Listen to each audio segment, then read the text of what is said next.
Welcome. At the beginning, I present myself. My name Naseer Abdul Hussein Jabbar, a graduate student at the Graduate Institute of Informatics. Before I begin my research, I would like to thank Dr. Amr Salim for the supervision and follow-up and to provide us with scientific subjects. I will explain to you the subject Dynamic Systems Development Method DSDM.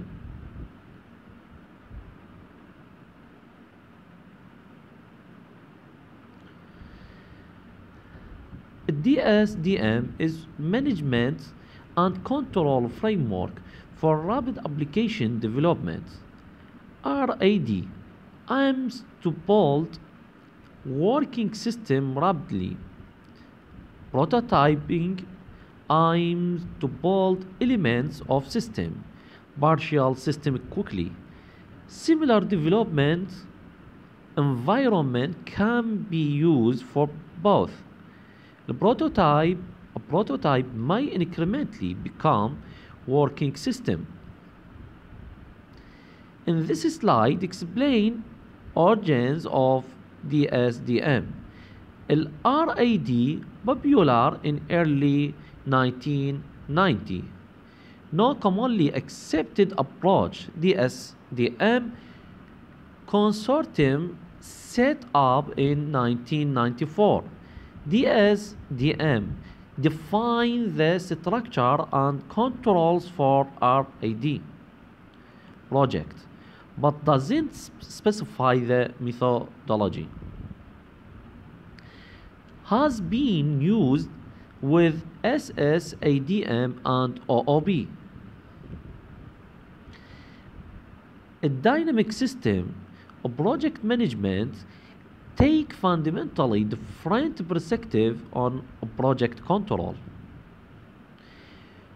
Conventionally, requirements are viewed as fixed and then matched by resources.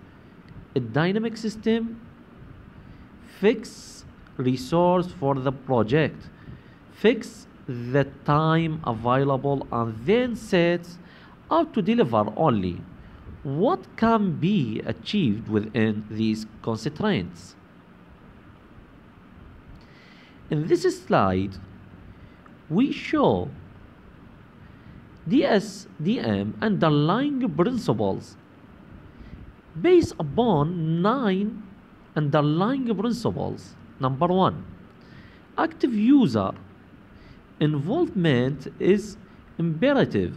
In DSDM, they are part of the team and known as ambassador users. A dynamic system or DSDM teams are empowered to make decisions, including refining or changing requirements without the direct involvement of higher management. Number 3, the focus is on frequent product delivery. A team delivers a product and within time box 2 to 6 weeks and adopts the most appropriate approach. Number 4, fitness for purpose is the key criterion. DSDM is geared to delivering essential functionality at the specified time. Number 5, iterative and increment development is necessary to converge on an accurate business solution. Incremental development allows user feedback to inform later development. Number 6, all changes during development are reversible. This allows inappropriate iterations to be undone. Number 7, Requirements are initially agreed at high level. These provide objectives for prototyping and can be investigated by the teams.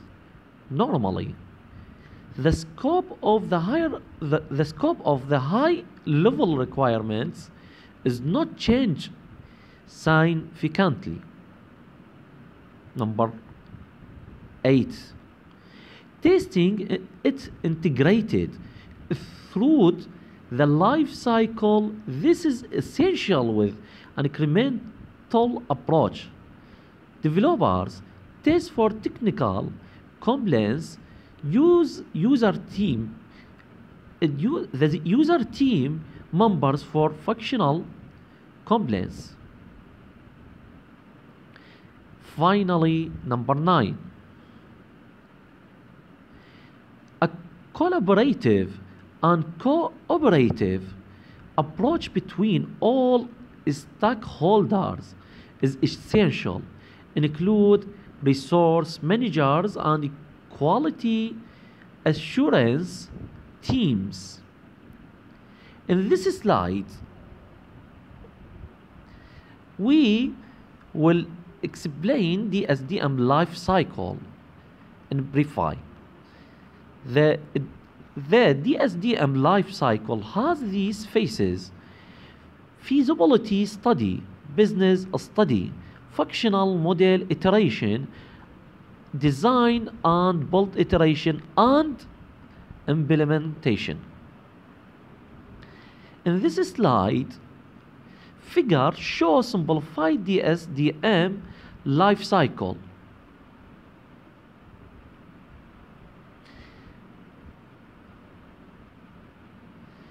This is figure show life cycle for DSDM as the following.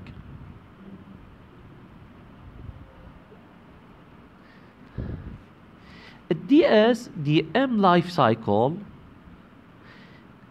A feasibility study determines whether the project is suitable for DSDM approach. Typically lasts only week. Should also address the following questions. A business study identifies the overall scope of the project and result in graded high-level functional and non-functional requirements. Maintainability objectives are set at this stage, and these determine the quality control activities for the remainder of the project. In addition, information in this slide. Also, the functional model iteration concerned with the development of prototypes to elicit detailed requirements. The prototypes that can ultimately be delivered as operational systems are built for operational use and non-functional requirements. Look, activities. The functional prototype is defined. The schedule is agreed. The functional prototype is created. The functional prototype is reviewed. Design and build iteration. One of life cycle for the SDM. Concerned with developing the prototypes to the point where they can be used operationally. Distinction between the functional model iteration and the design and build iteration is not clear cut, and both phases can run concurrently. Similar activities to functional model iteration. Implementation. The installation of the last increment including user training. Also, work as review the extent to which the requirements have been met. Return to the design and build iteration to complete non-functional requirements. Return to the functional model iteration to complete functional requirements. In a previous point, return to the designed and built iteration to complete non-functional requirements. While in this point, return to the functional model iteration to complete functional requirements. May return the business study for newly identified functional area. Implementation comprises the following iteration activities: producing user guideline and gaining user approval, training users, implementing the system, also reviewing the business requirements. Thank you for listening.